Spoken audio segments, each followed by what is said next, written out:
NDA में दरार की बातों पर जीतन राम मांझी ने लगाई विराम। कहा एनडीए में है और एनडीए में ही रहेंगे, लेकिन आवाज रहेगा बुलंद। गुरुवार से फिर शुरू होगी 18+ के लिए वैक्सीनेशन। स्वास्थ्य मंत्री मंगल पांडे ने दी जानकारी। ड्यूटी के दौरान फोन इस्तेमाल करने पर लगी रोक। डीजीपी ने आदेश जारी कर कहा पकड़े जाने पर होगी कार्रवाई। बक्सर में बैंक से करोड़ों रुपए गायब होने के मामले में जांच शुरू। एलडीएम ने कहा नहीं बख्शे जाएंगे आरोपी।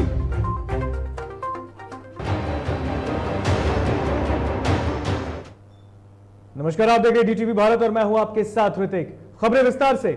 बिहार में पिछले कुछ दिनों से हम प्रमुख जीतन राम मांझी के द्वारा दिए गए बयान और हाल ही के दिनों में वीआईपी प्रमुख मुकेश सहनी का जीतन राम मांझी के साथ हुए मुलाकात के बाद सियासी पारा तेज हो गया है, जिस पर आज विराम लग गया है। हम पार्टी की राष्ट्रीय कार्यकारिणी की बैठक में अध्यक्ष जीतन राम मांझी ने ऐलान किया कि हम एनडीए में हैं और एनडीए में ही रहेंगे। पूर्व मुख्यमंत्री ने आगे यह भी कहा कि गरीबों के मुद्दे पर हम अनुरोध पूर्वक आवाज उठाते रहेंगे।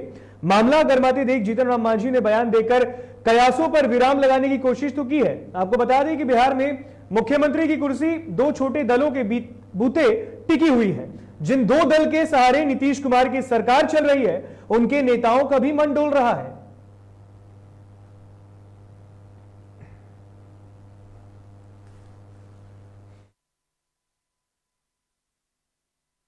देखिए, आज राष्ट्रीय कार्यकारिणी की बैठक हमारे पार्टी के राष्ट्रीय अध्यक्ष श्री जीतन राम मांझी की अध्यक्षता में हो रही है। यह बैठक पार्टी के राष्ट्रीय प्रधान महासचिव बिहार सरकार में मंत्री डॉक्टर संतोष कुमार सुमन ने आहूत किया है, जिसमें सभी माननीय सदस्यों ने अपने अपने विचारों को रखा है और यह संगठन और बिहार की बेहतरी के लिए और राष्ट्रीय स्तर पर संगठन की मजबूती के लिए हर बिंदु पर अभी मीटिंग चल ही रही है। बिहार में कोरोना काल के बीच हम के राष्ट्रीय प्रवक्ता दानिश रिजवान ने भाजपा एमएलसी चुन्ना जी पांडे के बयान की घोर निंदा की है। दानिश रिजवान ने कहा कि बिहार में एनडीए के नेता नीतीश कुमार हैं, उनके खिलाफ कोई भी बात बर्दाश्त नहीं की जाएगी। तो बता दें कि हम पार्टी के प्रवक्ता जो दानिश रिजवान हैं, उन्होंने कहा है कि एनडीए सरकार के बीच जो कयास लगाए जा रहे हैं कि उसमें कोई टूट होगी, उस पर एक पूर्ण तरीके से विराम लग गया है और उन्होंने ये बाइट देते हुए भी जानकारी दी है। साथ ही साथ उन्होंने भाजपा एमसीएल के लिए भी अपनी बातें रखी, अपनी प्रतिक्रिया देते हुए कहा है कि बिहार में एनडीए के नेता मुख्यमंत्री नीतीश कुमार हैं, उनके बारे में कोई भी बात बर्दाश्त नहीं की जाएगी। देखिए, भारतीय जनता पार्टी के एमएलसी चुन्ना जी पांडे के बयान की हिंदुस्तानी आवाम मोर्चा निंदा करता है। हमारा स्पष्ट मानना है कि बिहार में एनडीए के नेता आदरणीय नीतीश कुमार जी हैं और नीतीश कुमार जी के खिलाफ किसी भी तरह का बयान हम बर्दाश्त नहीं कर सकते हैं। हम भारतीय जनता पार्टी के शीर्ष नेतृत्व से अनुरोध कर रहे हैं कि चुन्ना जी पांडे पर अविलंब कार्रवाई करें। रही बात उपेंद्र कुशवाहा जी के ट्वीट की, तो एक चीज स्पष्ट है कि अगर जब हमारे नेता पर कोई सवाल खड़ा करेगा तो उसका ईंट का जवाब पत्थर से दिया जाएगा। बिहार में जहां कोरोना की रफ्तार कम हो रही है, तो वहीं ब्लैक फंगस का खतरा बढ़ रहा है, जिसको लेकर स्वास्थ्य मंत्री मंगल पांडे का कहना है कि बिहार में ब्लैक फंगस के इलाज के लिए स्वास्थ्य विभाग ने पूरी तैयारी कर रखी है। इसके साथ ही मंगल पांडे ने कहा कि कल से युवाओं को वैक्सीन का जो डोज है वो भी लगना शुरू हो जाएगा। स्वास्थ्य विभाग के द्वारा ब्लैक फंगस को लेकर पूरी तैयारी की गई इलाज को के संदर्भ में आज से कुछ दिन पूर्व जब ब्लैक फंगस के मामले प्रतिवेदित होने शुरू हुए, तो पूरे देश में बिहार पहला राज्य है जिसने मरीजों को एम्फोटेरिसिन दवा उपलब्ध करवाई। कल से सभी को टीका मिलेगा। कोरोना काल के बीच जहां अस्पतालों और बेडों की आवश्यकता देखने को मिल रही है, तो वहीं औरंगाबाद जिले के रफीगंज प्रखंड के बहादुरपुर में संचालित उप स्वास्थ्य केंद्र की सच्चाई स्वास्थ्य विभाग के दावों की पोल खोल रहा है। यह राष्ट्रीय ग्रामीण स्वास्थ्य मिशन एनआरएचएम के तहत हेल्थ एंड वेलनेस सेंटर बनाया तो गया है, लेकिन वहां पुआल रखा है जो व्यवस्था की पोल खोल रहा है। औरंगाबाद की तस्वीर हम आपको दिखा रहे हैं, जहां पर रफीगंज प्रखंड में स्वास्थ्य विभाग की बड़ी लापरवाही देखने को मिल रही है। आपको बता दें कि यहां पर प्राथमिक स्वास्थ्य केंद्र जो है वो अब बदहाली का रोना गा रहा है। तस्वीरों में आप साफ देख सकते हैं औरंगाबाद का ये पीएचसी है जहां पर रफीगंज प्रखंड में मौजूद, जहां पर मरीजों का तो इलाज नहीं होता लेकिन यहां पर भूसा और चारा रखा जाता है मवेशियों के लिए, जानवरों के लिए। अब ये पनाहगाह बन गया है लेकिन मरीजों के इलाज के लिए दर दर भटकने को यहां पर लोग मजबूर हैं क्योंकि यहां पर जो उप स्वास्थ्य केंद्र है वो सिर्फ नाम का ही केंद्र है, यहां पर कोई इलाज की व्यवस्था नहीं है, जैसा कि आप तस्वीरों में देख सकते हैं। लखीसराय में लॉकडाउन पार्ट 4 के प्रथम दिन जिला प्रशासन के निर्देश पर लखीसराय जिले के चानन अंचल स्थित सरकारी विद्यालय में गरीबों, मजदूरों, निशक्तों और जरूरतमंदों को किए गए बनाए गए सामुदायिक किचन का चानन अंचलाधिकारी सदानंद वर्णवाल ने औचक निरीक्षण किया। मौके पर सीओ सदानंद वर्णवाल ने बताया कि भोजन व्यवस्था बेहतर है और गुणवत्तापूर्ण है। सरकार के निर्देश के आलोक में जरूरतमंदों को निरंतर मुफ्त में भोजन मिलता रहेगा।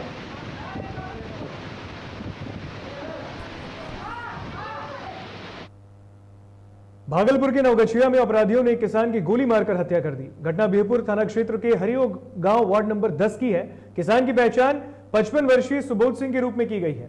बता दें कि 3 की संख्या में बाइक से पहुंचे बदमाशों ने घटना को अंजाम दिया और फरार हो गए।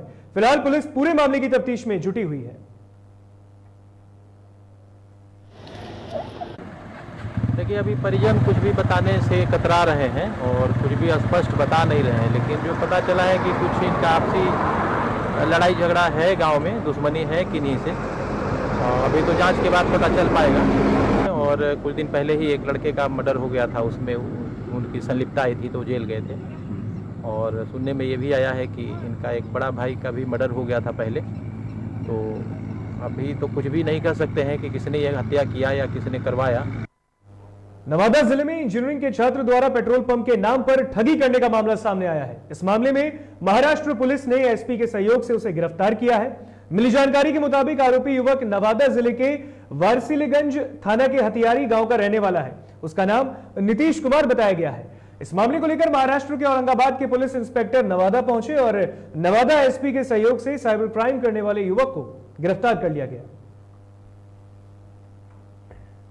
तो नवादा की ये तस्वीर हम आपको दिखा रहे हैं। पेट्रोल पंप के नाम पर ठगी करने वाले साइबर क्राइम अपराधी को गिरफ्तार किया गया है। महाराष्ट्र के औरंगाबाद पुलिस ने नवादा पहुंचकर नवादा एसपी के सहयोग से इस गिरफ्तारी को अंजाम दिया है। तस्वीरें आप देख सकते हैं, नवादा की ये तस्वीर जहां पर पेट्रोल पंप में ठगी का काम करता था ये युवक, जिसे महाराष्ट्र के औरंगाबाद पुलिस ने नवादा एसपी के सहयोग से धर दबोचा। जमुई के आदर्श थाना झाझा में एक दंपति के द्वारा दबंगों के खिलाफ प्राथमिकी दर्ज कराई गई, जिसके आलोक में प्रशासन ने अब तक कोई कार्रवाई नहीं की। वहीं पीड़िता ने जमुई एसपी से भी न्याय की गुहार लगाई है, जिसके बाद पीड़ित दंपति ने मानवाधिकार एसोसिएशन में शिकायत दर्ज कराई है। मानवाधिकार एसोसिएशन जमुई के कई सदस्यों ने आदर्श थाना झाझा आकर थानाध्यक्ष से मुलाकात की और जल्द ही इस मामले में कार्रवाई करने की बात की है और साथ ही साथ इसकी मांग भी की है, जिसके बाद अब थानाध्यक्ष श्रीकांत कुमार ने मामले में शिकायत दर्ज कर जांच में जुट गए हैं।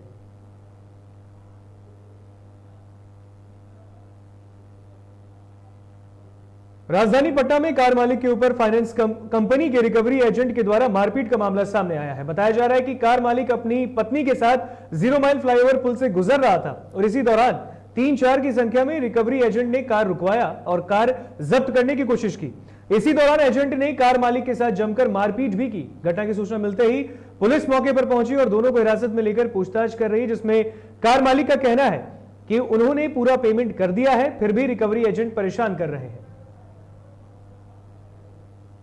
हमारे मेहमान छपरा जा रहे थे, बीच में फ्लाईओवर का जो 0 माइल है उसके पुल पे ऊपर 5-6 गुंडे लोग आए, गाड़ी रोकवा दिए, बोले कि तुम्हारे गाड़ी पे फाइन है। उन्होंने बोला कि आपने पेपर दिखाइए, किस बात का फाइन देना है, क्या फाइन देना है, नहीं देना है, फाइन है जो आप अपना पेपर दिखाइए।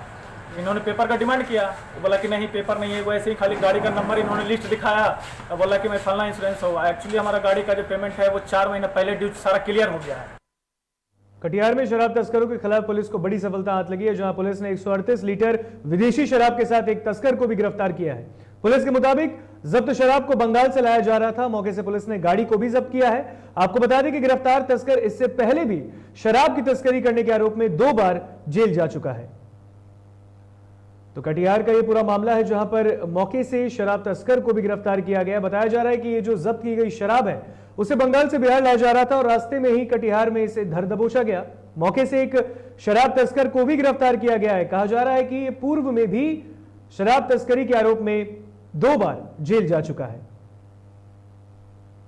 डंडखोरा थाना अंतर्गत थानाध्यक्ष कल दिन में दिवांग स्थित निकले हुए थे और ग्राम डुबरिया में वाहन चेक कर रहे थे। इसी क्रम में एक बोलेरो जो बंगाल नंबर की गाड़ी थी वह आई, लेकिन पुलिस को देख करके गाड़ी रोका। उस पर जो चालक था भागने लगा। इस क्रम में थानाध्यक्ष स्वयं अपने साथ बल के साथ जो है उसका पीछा किए। ड्राइवर भागने में सफल रहा। उसमें बैठा हुआ जो मुख्य आदमी था इसको गिरफ्तार। राज्य पुलिस मुख्यालय ने ड्यूटी के दौरान पुलिस पदाधिकारियों व कर्मियों द्वारा मोबाइल फोन के बेवजह इस्तेमाल पर रोक लगा दी है। पुलिस कर्मियों द्वारा ड्यूटी के दौरान मोबाइल फोन से मनोरंजन किए जाने की शिकायत के बाद मुख्यालय ने यह कदम उठाया है। डीजीपी एसके सिंघल ने इस बाबत आदेश जारी किया है। डीजीपी ने कहा कि विशेष परिस्थिति को छोड़कर पुलिस पदाधिकारियों और कर्मी द्वारा ड्यूटी के दौरान मोबाइल फोन का इस्तेमाल नहीं किया जाएगा। ड्यूटी के दौरान अगर मोबाइल फोन पर सोशल मीडिया से जुड़ा कोई मनोरंजन करते पाए गए तो उनके खिलाफ अनुशासनिक कार्रवाई की जाएगी। सहरसा जिलाधिकारी कौशल कुमार ने कोसी तटबंध का निरीक्षण किया है। बता दें कि महिषी प्रखंड के कुंदह गांव जो कोसी इलाके का क्षेत्र है, यहां पर हर साल बारिश के समय नदी उफान पर चला जाता है और बांध का कटाव तेजी से होने लगता है, जिससे लोगों को हर साल कोसी के पानी से जूझना पड़ता है। नदी के कटाव के कारण यहां के लोग हर साल अपने अस्तित्व को बचाने के लिए जद्दोजहद भी करते हैं। वहीं निरीक्षण के दौरान डीएम कौशल कुमार ने कुंदह गांव को बचाने के लिए और बांध के कटाव को रोकने के लिए कोसी डिवीजन अभियंता को कई आवश्यक दिशा निर्देश भी जारी किए। पिछले दिनों जो बरसात हुई थी उससे कुंदह ग्राम में जो विलेज प्रोटेक्शन वर्क और इंटीरियर वर्क किया गया था, 15 मीटर में कुछ का टूट गया था, उसी का निरीक्षण किया गया है। यहाँ पर रिस्टोरेशन वर्क शुरू कर दिया गया है और हमें लगता है कल तक ये कंप्लीट हो जाएगा और पुनः ओरिजिनल स्थिति में आ जाएगी। सभी स्थिति में है जहाँ पे अतिथि अभियंता और सहायक अभियंता डिप्यूटर है उनको अलर्ट रहने के लिए कहा गया है कि बरसात के सीजन में सीजन जो आएगी अभी बरसात का सीजन। मुंगेर में गंगा तटों पर पूर्व से किए गए कटाव रोधी कार्यों का निरीक्षण और नए सिरे से आपदा कार्य प्रारंभ किए जाने को लेकर डीएम रचना पाटिल ने प्रशासनिक पदाधिकारियों के साथ गंगा तटवर्ती शिवकुंड, बहाचौकी, हेमजापुर पंचायत स्थित गंगा तटों का निरीक्षण किया। इस दौरान जिलाधिकारी ने जल संसाधन विभाग के आपदा बाढ़ प्रबंधन टीम के अभियंता को कार्य संबंधी कई आवश्यक दिशा निर्देश दिए। इस दौरान SDO Khagesh Chandra Jha, BDO Prabhat Ranjan, CO पूजा कुमारी, ओपी अध्यक्ष रिंकू रंजन भी मौजूद रहे।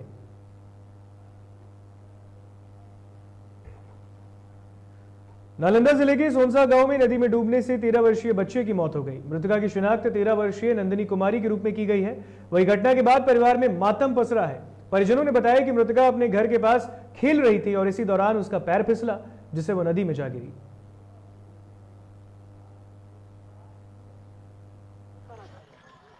आज सोनसा गांव में गुड्डू राउत की बेटी जो 13 वर्ष की थी वो अपने घर के बगल में गड्ढे में गिर जाने के कारण उसकी मृत्यु हो गई है। जो भी सरकार के द्वारा माननीय मुख्यमंत्री के द्वारा जो राशि अनुग्रह राशि मिलता है उसे बीडीओ साहब और सीओ साहब देने के लिए तैयार हैं और आज ही हमको लगता है 20,000 का चेक बीडीओ साहब दे देंगे। रोहतास में इंसानियत की नई मिसाल पेश की गई, जहां करगहर प्रखंड के भानपुर में एक युवक ने बेसहारा विधवा लक्ष्मीना कुंवर और उसके 2 बच्चों की जिंदगी एक बार फिर से संवारने के लिए उससे शादी रचा ली। लक्ष्मीना का कहना है कि उसके पति की बीमारी के कारण मौत हो गई, जिसके बाद से वो बेसहारा हो गई। करगहर प्रखंड के भानपुर स्थित काली मंदिर में विधवा और युवक परिणय सूत्र में बंधे। इस दौरान मौके पर ग्रामीण बीडीसी सदस्य सुनील चौबे, शिक्षक कमलेश सिंह सहित कई अन्य लोग मौजूद रहे। तो बता दें कि रोहतास का ये पूरा मामला है जहां पर विधवा से एक युवक ने शादी रचाई है और इस बेसहारा को एक नई जिंदगी देने का काम किया है। तो इंसानियत की एक नई मिसाल रोहतास के करगहर प्रखंड में देखने को मिली। तस्वीरों में आप साफ देख सकते हैं विधवा और उसके 2 बच्चों को एक नई जिंदगी देने के लिए तस्वीरों में दिख रहे इस युवक ने उनसे शादी रचाई है और उसे एक नई जिंदगी देने का काम किया। और सभी लोग इस कार्य को बेहद पसंद भी कर रहे हैं और साथ ही साथ इसकी बहुत ही इज्जत कर रहे हैं। आपको बता दें कि तस्वीर रोहतास के करगर प्रखंड की है, जहां पर एक विधवा से युवक ने शादी रचाई है। खबरें आगे और भी, लेकिन यहां रुकेंगे एक छोटे से ब्रेक के लिए।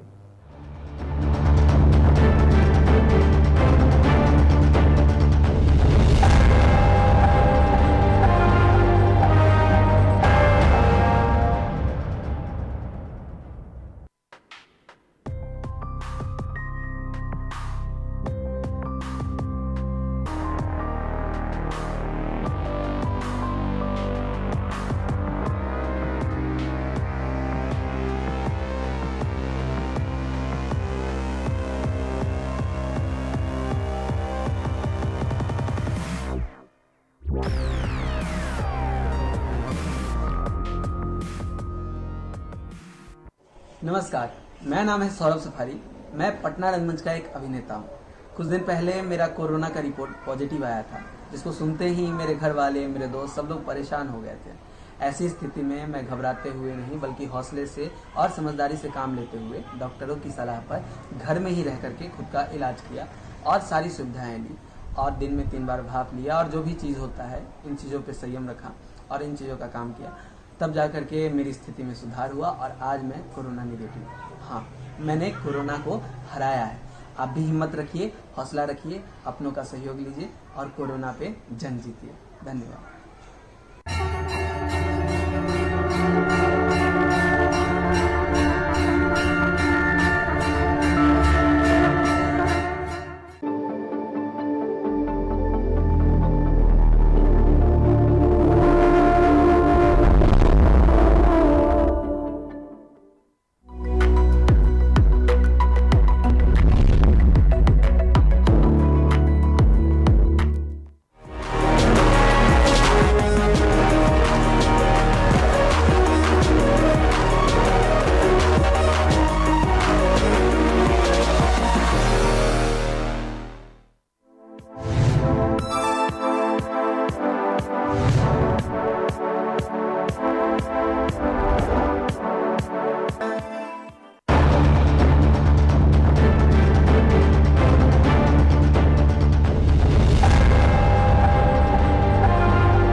ब्रेक के बाद एक बार फिर स्वागत आपका टीटीवी भारत में। बढ़ते हैं झारखंड की तरफ। झारखंड के सरायकेला जिला के चांडिल के भादुडीह में झामुमो जिला सचिव कार्यालय में जिला सचिव बुद्धेश्वर माडी ने प्रेस कॉन्फ्रेंस करते हुए बीते 16 मई को पारंपरिक रूप से आदिवासी संथाल समुदाय के द्वारा जरियाडीह में पूजा करने को लेकर हुए विवाद पर कहा कि चांडिल थाना प्रभारी ने बाबा समेत 8 ग्रामीणों के ऊपर मामला दर्ज किया है, जिसका झारखंड मुक्ति मोर्चा पुरजोर विरोध करती है। उन्होंने कहा कि जो झारखंड की प्राकृतिक धरोहर के साथ व आस्था के साथ खिलवाड़ करता है, वैसे पदाधिकारी पर अविलंब कार्रवाई की जाए।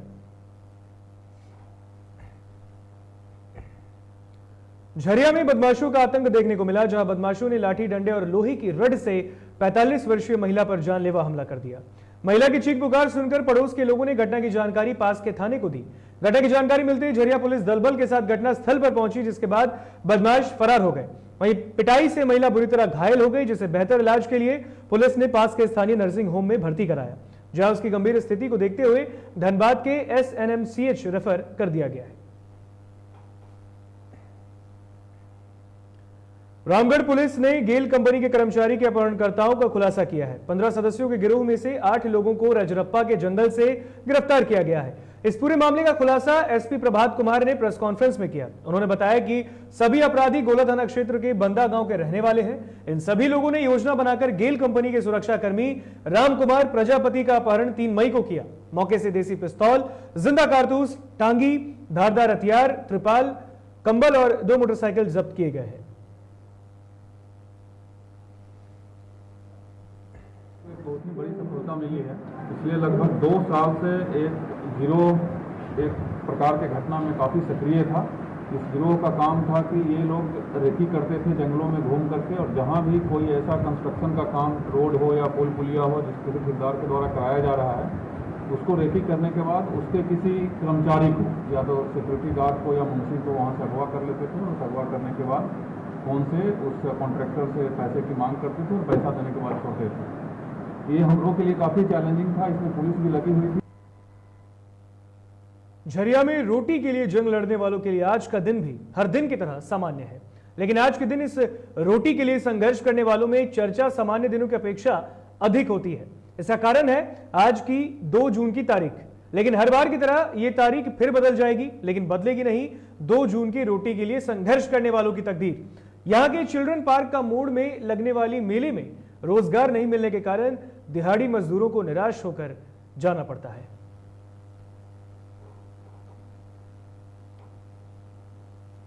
सरायकेला के खरसावां जिला पुलिस को 3 अलग अलग मामलों में बड़ी कामयाबी हाथ लगी है, जिसको लेकर प्रेस कॉन्फ्रेंस करते हुए एसपी मोहम्मद अर्शी ने मामलों का खुलासा करते हुए बताया कि पुलिस ने कुल 6 अभियुक्तों को गिरफ्तार कर न्यायिक हिरासत में भेज दिया है।